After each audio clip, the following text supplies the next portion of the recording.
Welcome to education forum channel. আজকের topic উদ্ভিদের চলন। চলন কাকে বলে? চলন হলো এমন একটা স্বাভাবিক প্রক্রিয়া যেখানে উদ্ভিদ নির্দিষ্ট স্থানে স্থির থাকে। স্থির থেকে উদ্দীপকের প্রভাবে বা স্বতঃস্ফূর্তভাবে অঙ্গ প্রত্যঙ্গ চালনা করে। উদ্ভিদ দেহে উদ্দীপনায় সাড়া দেওয়ার একটা ধরন হলো চলন। কিছু কিছু নিম্ন শ্রেণীর উদ্ভিদ ছাড়া সমস্ত উদ্ভিদ দেহেই চলন হয়।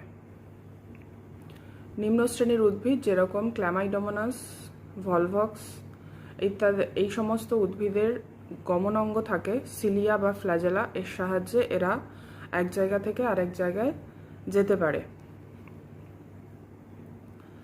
উদ্ভিদের চলনকে তিনটে ভাগে ভাগ করতে পারি: ট্যাকটিক और আবিষ্ট চলন, ট্রপিক और দিক নির্ণীত চলন, ন্যাস্টিক और ব্যাপ্তি চলন।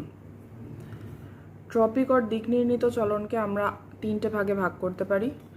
নাম্বার 1 ফটোট্রপিক চলন বা আলোকবর্তী চলন, জিওট্রপিক চলন বা অভিকর্ষবৃত্তি চলন, হাইড্রোট্রপিক চলন বা জলবর্তী চলন।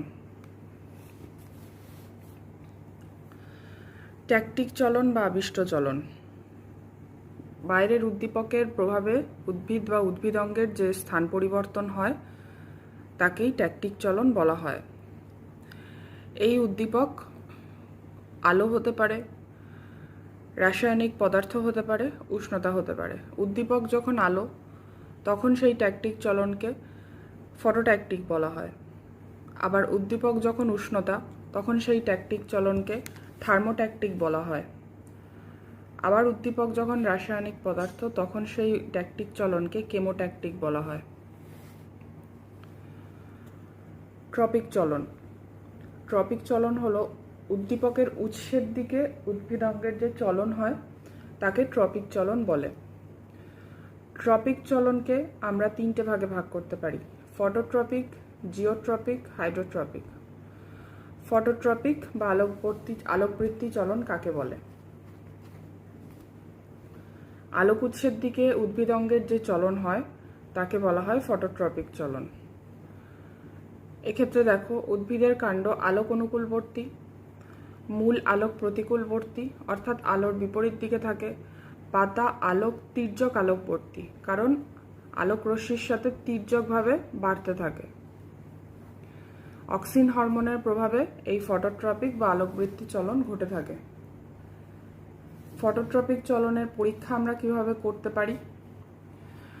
টব সমেত একটা গাছকে অন্ধকার ঘরে জানলার সামনে রেখে দেওয়া হলো, তবে জানলার একটা পাল্লা খুলে রাখা হলো।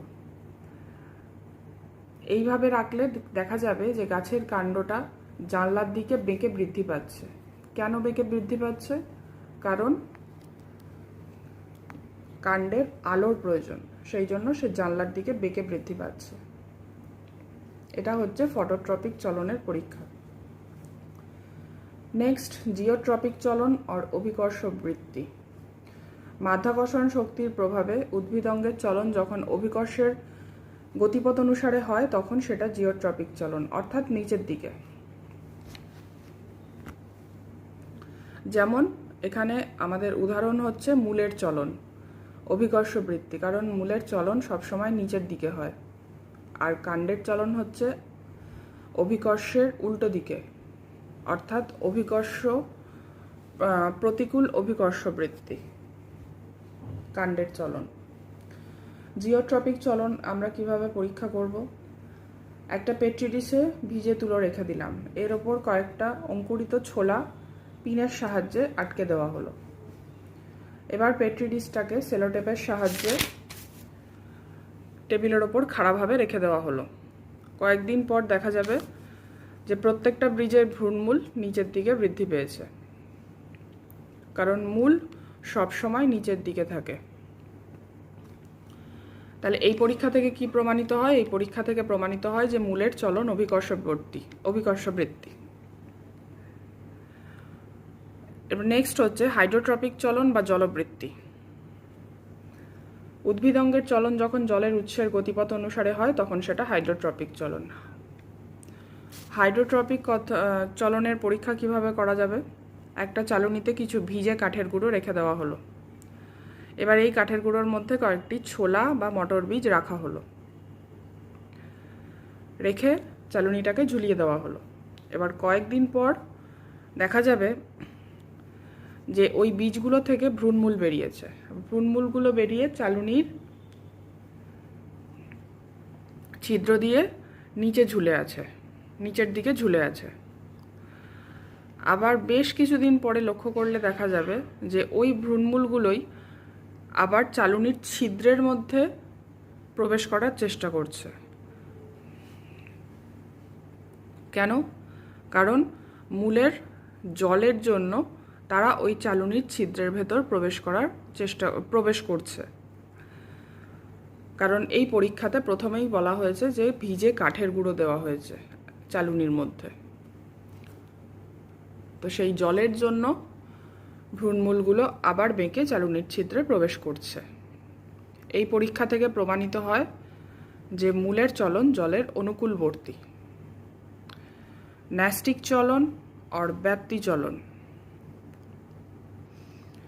উদ্দীপকের তীব্রতার প্রভাবে যে চলন ঘটে সেটা হচ্ছে ন্যাস্টিক চলন। ন্যাস্টিক চলনের উদাহরণ। ন্যাস্টিক চলন অনেক রকম হতে পারে। ফটোন্যাস্টি, আলোক উদ্দীপকের প্রভাবে যেটা হয়, যে চলন ঘটে সেটা হচ্ছে ফটোন্যাস্টি। উদাহরণ হচ্ছে পদ্মফুল, সূর্যমুখী। এরা প্রচণ্ড তীব্র আলোকে ফোটে, কম আলোকে নুয়ে যায়। এই চলন হচ্ছে ফটোন্যাস্টি। নাম্বার 2, থার্মোন্যাস্টি। বেশি উষ্ণতায় ফোটে। উদাহরণ টিউলিপ। এই চলন হচ্ছে থার্মোন্যাস্টি। নেক্সট, নিকটিন্যাস্টি। কিছু কিছু গাছের পাতা দিনের বেশি আলো উষ্ণতায় খোলা থাকে, সন্ধ্যের কম আলোতে উষ্ণতায় নুয়ে পড়ে। এই ধরনের চলন হচ্ছে নিকটিন্যাস্টি চলন। উদাহরণ শিরীষ আমরুল। সিসমোন্যাস্টি, স্পর্শবৃত্তি চলন, অর্থাৎ লজ্জাপতি পাতা স্পর্শ করলে নুয়ে যায় পাতাগুলো। এই চলন হচ্ছে সিসমোন্যাস্টি চলন। উদাহরণ লজ্জাপতি গাছ। কেমোন্যাস্টি, রাসায়নিক পদার্থের প্রভাবে যখন কোনো চলন ঘটে তখন সেটা কেমোন্যাস্টি চলন। উদাহরণ হচ্ছে সূর্য শিশির উদ্ভিদের পাতার রোম। যখন সূর্য শিশির উদ্ভিদ কিভাবে হচ্ছে, সূর্য শিশির উদ্ভিদের পাতার রোম যখন প্রোটিনের সংস্পর্শে আসছে তখন পতঙ্গের দিকে বেঁকে যায়। এখানে প্রোটিন বলতে বোঝাচ্ছে পোকামাকড়কে। এই ধরনের চলন হচ্ছে কেমোন্যাস্টি। এছাড়াও উদ্ভিদ দেহে আরও অন্যান্য রকমের চলন দেখা যায়। কি? কেমোট্যাকটিক চলন।